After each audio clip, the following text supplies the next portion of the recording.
అధ్యక్ష ధన్యవాదాలు. గవర్నర్ గారి ప్రసంగం పైన మాట్లాడేటటువంటి అవకాశం ఇచ్చినందుకు ప్రత్యేకంగా ధన్యవాదాలండి. ప్రధానంగా నిన్న మాట్లాడుతూ గవర్నర్ గారు తెలంగాణ అనేది ఒక భౌగోళిక ప్రాంతం మాత్రమే కాదు, అది ఒక భావోద్వేగం, పోరాటానికి, స్థిరత్వానికి, దృఢ సంకల్పానికి ఒక గుర్తుగా ఉంది అని చెప్పి చాలా మంచి మాటలతోని ప్రారంభించినారు అధ్యక్ష.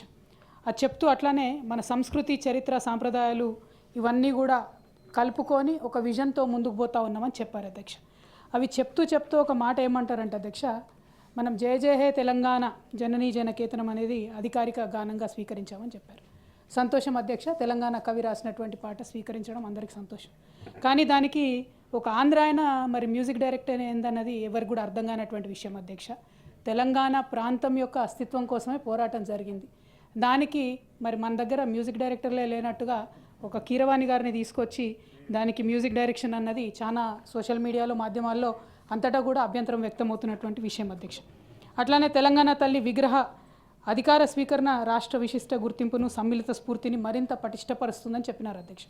అధ్యక్ష, ఇక్కడ ఒక రిక్వెస్ట్ ఏంటంటే, తెలంగాణ తల్లి ఉద్యమ సందర్భంలో వేలాదిగా పెట్టుకున్నాం అధ్యక్ష. అందులో తమ్మర్ పాల్గొన్నారు, కోదండరాం సార్ పాల్గొన్నారు, జూపల్లి కృష్ణారావు గారు పాల్గొన్నారు. ఇక్కడ ఉన్నటువంటి అనేక మంది పెద్దలు కూడా ఉద్యమంలో సమ్మిళితమై, సీతక్క గారు కూడా ఆనాడు నిరాహార దీక్ష చేసారు. ఒకరు కాదు, ఇద్దరు కాదు. తెలంగాణ తల్లికి దండ అయినటువంటి వ్యక్తి తెలంగాణలో లేరు అధ్యక్ష. కానీ అదే తెలంగాణ తల్లికి కేవలం ఒక గెజెట్ లేదు, ఒక జీవో ఇవ్వలేదని చెప్పి ఆవిడ స్వరూప స్వభావాన్ని మార్చేసి ఆమెను ఒక మామూలు తల్లిని చేసిండ్రు అధ్యక్ష. తెలంగాణ అంటే ఒక ప్రత్యేకత, ఒక బతుకమ్మ, ఒక బోనము ఉంటేనే ప్రత్యేకత. పోనీ మీకు బతుకమ్మ నచ్చలేదు అనుకోండి, బోనం పెట్టేది ఉంటుంది. కేవలం మన తెలంగాణలో ప్రత్యేకత ఉన్నది కదా. ఏది లేకుండా సంపూర్ణంగా తెలంగాణ తల్లి విగ్రహ రూపాన్ని మార్చి మళ్ళీ దాన్ని ఇక్కడ గవర్నర్ గారి చేత ఇది మన ఆత్మగౌరవానికి, సాధికారితకు చిహ్నంగా ఉంది అని అంటే దీన్ని మెజారిటీ తెలంగాణ ప్రజలు అలా యాక్సెప్ట్ చేసేటటువంటి పరిస్థితిలో లేదన్న విషయాన్ని తమరు గమనించాలి అధ్యక్ష. ప్రభుత్వాన్ని గమనించవలసిందిగా కోరుతా ఉన్నాను అధ్యక్ష. అట్లానే ఈ సంవత్సరం అధ్యక్ష మేము పదే వారికి గుర్తు చేసినాము. దాశరథి గారు అధ్యక్ష చాలా గొప్ప కవి, ఎందుకంటే సంస్కృతి సాంప్రదాయాల మీదనే గవర్నర్ గారు ఫోకస్ చేస్తున్నారు కాబట్టి ఈ సూచన చేస్తూ ఉన్నాం అధ్యక్ష. వారి శత జయంతి సంవత్సరం అధ్యక్ష. నా తెలంగాణ కోటి రతనాల వినా అన్నాడు మా నిజామాబాద్ జైలు గోడల మీదనే బొగ్గుతో రాసినటువంటి గొప్ప కవి అధ్యక్ష. తను స్వాతంత్ర సమరయోధుడు. ఇది వారి శత జయంతి సంవత్సరం అధ్యక్ష. ఇంతవరకు ప్రభుత్వం నుండి కనీసం ఒక మంచి కార్యక్రమం కానీ చేస్తామని అప్పుడెప్పుడో 5-6 నెలల కింద ఒక స్టేట్మెంట్ వచ్చింది తప్పితే కనీసం ఒక కార్యక్రమం కూడా లేకపోవడం కొంచెం బాధాకరం అధ్యక్ష.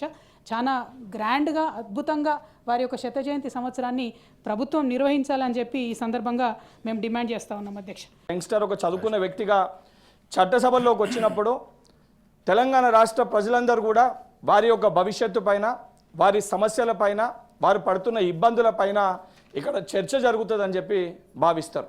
అది కాక వ్యక్తిగతంగా విమర్శించుకొని దాంట్లో గవర్నర్ గారు మాట్లాడుతున్నప్పుడు కూడా, వారి యొక్క ప్రసంగం మాట్లాడుతున్నప్పుడు కూడా ఇంటరప్ట్ అయ్యి దాని మధ్యలో కూడా క్రాస్ టాక్ చేస్తే తెలంగాణ ప్రజలకు కానీ, తెలంగాణ సమాజానికి కానీ సరైన మెసేజ్ పోదని చెప్పి యాజ్ ఎ యంగ్స్టర్ చదువుకున్న వ్యక్తిగా ఈరోజు ఎమ్మెల్సీగా ఉన్నా కాబట్టి నా వ్యక్తిగతంగా నాకు ఆ రకంగా అనిపించింది అధ్యక్ష.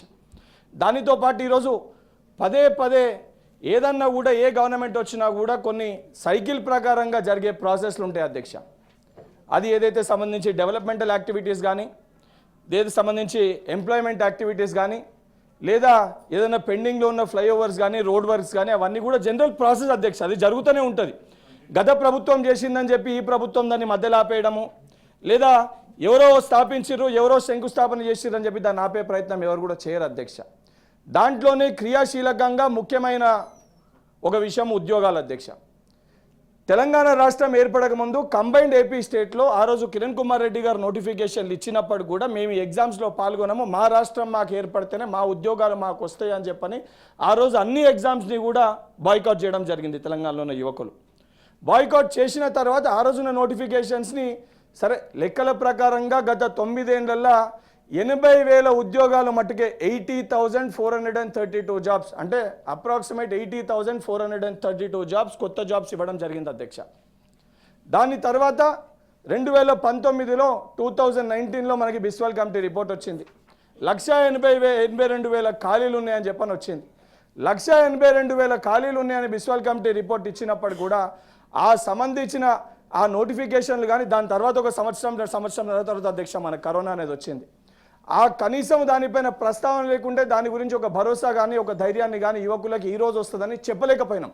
చెబితే కనీసం ఈ సంవత్సరంలో ఉద్యోగాలు వస్తాయి, మేము ప్రిపేర్ అవ్వాలని చెప్పని ఆ నోటిఫికేషన్ సమయాన్ని ప్రకటించిన ఆ కరోనా సమయంలో యువకులందరూ కూడా వారి ఇంట్లోనే ఉన్నారు కాబట్టి చదువుకొని కొంచెం ఎక్కువగా వారికి అవకాశం దక్కేది.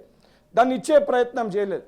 దాని తర్వాత ఏదైతే ఇచ్చిన కొన్ని నోటిఫికేషన్స్ కూడా ఏదైతే తెలంగాణలో కాంగ్రెస్ ప్రభుత్వం అధికారంలోకి వచ్చినాక, ప్రజాప్రభుత్వం అధికారంలోకి వచ్చినాక లాస్ట్ ఏదైతే 14 monthsలో 57,000 పైచిలకు ఉద్యోగ నియామక పత్రాలని ఏదైతే యువకులు ఎగ్జామ్స్ రాసి వారు చెప్పే విధంగానే నోటిఫికేషన్ ఇచ్చి ఎగ్జామ్ రాసి ఎగ్జామ్ వస్తుందా రాదా, క్వాలిఫై అవుతామా కావా, నియామక పత్రాలు వస్తాయా రావా అని అటు ప్రైవేట్ రంగానికి పోకుండా ఈ ఉద్యోగం వస్తుందో రాదో బిక్కుమని బాధపడుతూ అటు తల్లిదండ్రులు బాధపడుతూ ఈ పిల్లగాడు ఊరికి పోలేక బాధపడుతుంటే ఒక ధైర్యాన్ని ఒక భరోసాని ఇచ్చి వారి కుటుంబ సభ్యులందరూ కూడా గర్వంగా తలెత్తుకొని చెప్పే విధంగా నా కొడుకుకి ఉద్యోగం వచ్చింది, నియామక పత్రాన్ని అందుకుండని చెప్పి గర్వించదగా ఆ తల్లిదండ్రులకి గౌరవాన్ని కల్పించిన ప్రభుత్వం ఈ ప్రజాప్రభుత్వం అధ్యక్ష.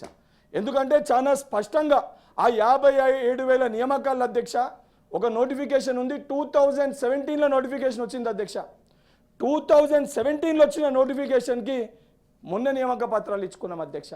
నిజంగా మనకి చిత్తశుద్ధి ఉంటే 2017, 18, 19, 20, 21, 22, 23 సుమారు 7 సంవత్సరాల అధ్యక్ష నోటిఫికేషన్ వచ్చి ఎగ్జామ్ రాసి కోర్టు కేసు చిక్కుముడ్లలో ఏదైతే రిజల్ట్స్ రాకుండా ఆగితే పరిష్కరించాల్సిన బాధ్యత ప్రభుత్వాలపైన ఉండదా అధ్యక్ష?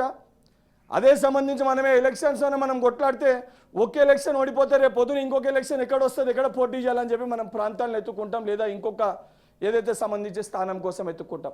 మరి విద్యార్థుల పట్ల ఆ దిశగా ఆలోచించాల్సిన బాధ్యత మనపైన ఉండదా అధ్యక్ష?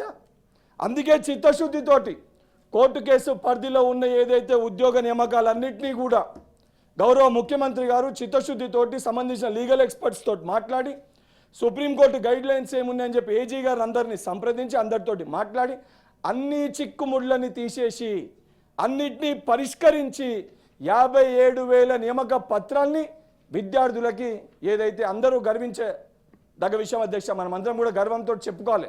మేము ఇచ్చినాం మీరు ఇచ్చినాం అనేది కాకుండా ఈరోజు 56,000 ఉద్యోగ నియామక పత్రాలు 14 నెలల్లో మనం ఇచ్చినామంటే అది గొప్పగా మనం మాట్లాడుకోవాలి అధ్యక్ష. ఈరోజు ఎట్లుందంటే అధ్యక్ష 10 ఏళ్ళ పిల్లగాడు 12 నెలల బాలుతో పోటీ పడుతున్నట్టుంది అధ్యక్ష. 10 ఏళ్ళటి కేంద్రంలో 10 ఏళ్ళు ఒక ప్రభుత్వం ఉంది అధ్యక్ష, రాష్ట్రంలో 10 ఏళ్ళు ఒక ప్రభుత్వం అధికారంలో ఉంది అధ్యక్ష. ఈరోజు 12 నెలల బాలుని పైన 10 ఏళ్ళు మీరు ఏం చేసిరని చెప్పి మాట్లాడుతున్నారు అధ్యక్ష. ఈరోజు కేంద్రం సహకరించకపోయినా ఈరోజు మూసీ పునర్జీవానికి సంబంధించి మూసీ డెవలప్మెంట్ పైన ఏదైతే సంబంధించి గౌరవ ముఖ్యమంత్రి గారు మాట్లాడితే భారతీయ జనతా పార్టీ ఏదైతే కొంతమంది సభ్యులు వాళ్ళు ఆ మూసీ ప్రాంతాలకి పోయి అక్కడ పండుకొని ఈ డెవలప్మెంట్ అవసరమా, ఇది పునర్జీవం అంటే ఏంది, ఇది ఎవరు మాట్లాడతారని చెప్పి కొన్ని మాటలు బయట మాట్లాడారు అధ్యక్ష. బహుశా వారు మర్చిపోయినరేమో బీజేపీ పార్టీ జిహెచ్ఎంసీ మేనిఫెస్టో అధ్యక్ష, ఇది Bharatiya Janata party GHMC manifesto. వాళ్ళు పెట్టిన ఏ మేనిఫెస్టో అయితే పెట్టిర్రో ఆ మేనిఫెస్టోని ప్రజలు నమ్మి 40కు పైగా స్థానాల్లో భారతీయ జనతా పార్టీ కార్పొరేటర్లను గెలిపించారు అధ్యక్ష. ఆ మేనిఫెస్టోలో వాళ్ళు కూడా పెట్టిన అధ్యక్ష, ఈ మేనిఫెస్టోలో మూసీ ఫ్రంట్ డెవలప్మెంట్, మూసీకి పునర్జీవం, ఇదే మాట వాళ్ళు కూడా ప్రస్తావించారు అధ్యక్ష. రాజకీయాలు మనం ఎన్నెన్నో చెప్పొచ్చు అధ్యక్ష, కానీ ఒక్కసారి మనం ప్రస్తావించేటప్పుడు మనం మాట్లాడేటప్పుడు మనం పోయి ప్రజల్లోకి వెళ్ళి చెప్తున్నప్పుడు మరి మనం పెట్టిన అంశాలు కూడా అవే ఒక్కసారి ఆలోచించుకొని మాట్లాడాలి అధ్యక్ష. ఎందుకంటే తెలంగాణ రాష్ట్రానికి గుండెకాయ హైదరాబాద్ నగరం. ఈ హైదరాబాద్ నగరంలో మనం మూసీని డెవలప్ చేసుకుంటే పర్యాటక కేంద్రంగా కానీ తాగునీరు సమస్య కానీ అనేక సమస్యల్ని మనం పరిష్కరించుకొని ఈరోజు భారతదేశంలోనే ఒక పెద్ద గొప్ప నగరంగా హైదరాబాద్ని తీర్చిదిద్దుకోగలుగుతాం. దానితో పాటు ఇదే Bharatiya Janata party manifesto 2023 GHMC 2020 మేనిఫెస్టోల అధ్యక్ష మెట్రో కారిడోర్కి నిధులు ఇస్తామని చెప్పి మెన్షన్ చేసిరు అధ్యక్ష. ఇది వారి మేనిఫెస్టోనే అధ్యక్ష. మెట్రోకి సంబంధించి మెట్రో కారిడోర్ ఏర్పాటు చేస్తామని చెప్పి చెప్పారు. దానితో పాటు ఏదైతే సంబంధించి సుమారు వారి 2014 మేనిఫెస్టోలో 346 హామీలు ఉన్నాయి అధ్యక్ష. 2014 భారతీయ జనతా పార్టీ మేనిఫెస్టోలో 346 హామీస్ ఉండే అధ్యక్ష. అందులో ఇప్పటిదాకా 14కి మొదలు పెడితే ఇప్పటిదాకా అందులో కేవలం 117 మట్టుకే అమలవుతున్నాయి అధ్యక్ష. ఓన్లీ 117. ఈరోజు 14 నెలల మా పరిపాలనలో మేము ఇచ్చిన 6 గ్యారంటీలలో, ప్రజాప్రభుత్వం ఇచ్చిన 6 గ్యారంటీలలో గర్వంగా నేను చెప్తున్న అధ్యక్ష, 5 హామీలను ఈరోజు అమలు చేసి, తగిన హామీలను కూడా 100% అమలు చేసి తీర్థమని ఒక భరోసా, ఒక ధైర్యాన్ని ఈరోజు ఏదైతే ప్రజాభవన్లో కానీ, సెక్రటేరియట్లో కానీ, మంత్రులు కానీ, మా గౌరవ ముఖ్యమంత్రి గారు కానీ, ఉప ముఖ్యమంత్రి గారు కానీ, అధికారులందరూ కూడా ఎప్పటికప్పుడు భరోసాని కల్పిస్తున్నాం. అవును, 2-3 విషయాలలో, రేషన్ కార్డులు కానీ, ఇందిరమ్మ ఇళ్ల విషయాల్లో కానీ, ఏ కళతోటి కాంక్షతోటి నీళ్లు, నిధులు, నియామకాలు, ఈ మూడింటితోటి తెలంగాణ రాష్ట్రం ఏర్పడింది అధ్యక్ష. ఈరోజు నీళ్ల పేరుట కాళేశ్వరం మనం చూసాం అధ్యక్ష, స్కామ్ అయిపోయింది. నిధులు ఏదైతే సంబంధించి తెలంగాణ రాష్ట్రం అప్పులలో ఊరుకపోయి 7 లక్షల పైన తెలంగాణ రాష్ట్రం అప్పులలో ఉంది అధ్యక్ష. నియామకాల సంగతి మాట్లాడుకుంటే గత 10 ఏళ్లలో పేపర్ లీకులు తప్ప ఏ నియామకాలు జరిగినో జరగలేదో అది తెలంగాణ ప్రజలందరూ గమనించే ఈరోజు ఈ రకమైన తీర్పు ఇచ్చారు అధ్యక్ష. ఈరోజు చాలా స్పష్టంగా ఏదైతే సంబంధించి అటు భారతీయ జనతా పార్టీ కానీ, బీఆర్ఎస్ పార్టీ కానీ, తెలంగాణ రాష్ట్రం ఏర్పడింది అధ్యక్ష. ఈరోజు రాష్ట్ర అభివృద్ధి కోసం మనం మాట్లాడాలి. అస్తిత్వాల గురించి మాట్లాడితే మేము కూడా విమర్శించాలి వస్తుంది అధ్యక్ష. ఈరోజు టీఆర్ఎస్ పార్టీ తెలంగాణ రాష్ట్ర సమితి అని తెలంగాణ పేరుని పెట్టుకొని అధికారంలోకి వచ్చారు. ఈరోజు సరే వారి రాజకీయ ప్రయోజనాల కోసం దాన్ని బీఆర్ఎస్గా మార్చారు. నాకు కూడా అనిపిస్తుంది, అరే తెలంగాణ పేరు పెట్టుకొని వచ్చి ఈరోజు తెలంగాణ పదాన్ని తీసేసిరని అనిపిస్తుంది. సరే, అది వారి వ్యక్తిగతం, వారి పార్టీ ఉద్దేశం.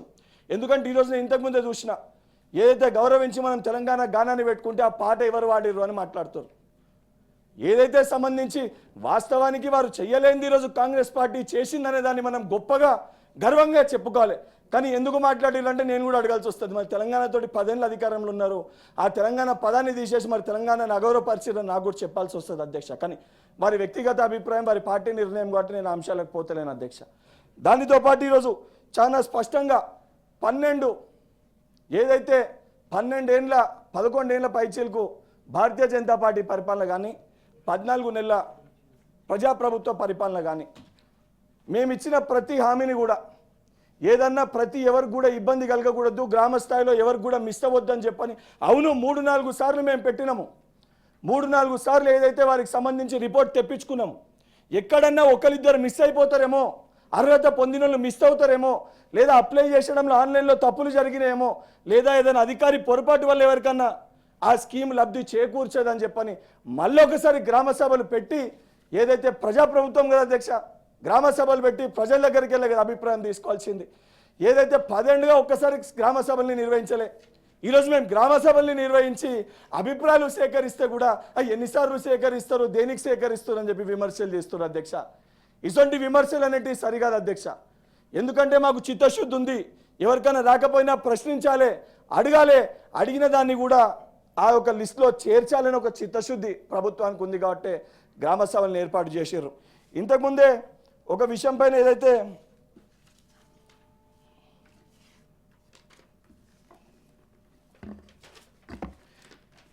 నిజామాబాద్ సభ్యురాలు కవితక్క గారు మాట్లాడుతూ దాశరథి శత జయంతి ఉత్సవాలను జరుపుతలేరు అని చెప్పి వారు మాట్లాడారు అధ్యక్ష.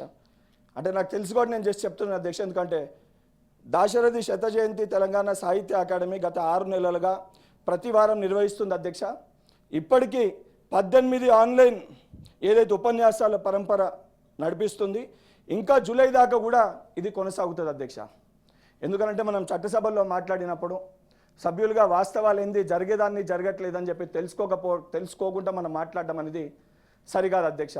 అండ్ 100% ఈరోజు పార్టీలు ఏమన్నా ఉండనివ్వండి, ఇక్కడ ప్రజలు తెలంగాణ రాష్ట్ర అభివృద్ధి కోసము కంకణబద్దులై మనం అందరం కూడా కలిసి నడవాలి, నడుం బిగించాలి, తెలంగాణ రాష్ట్రాన్ని డెవలప్ చేసుకోవాలి.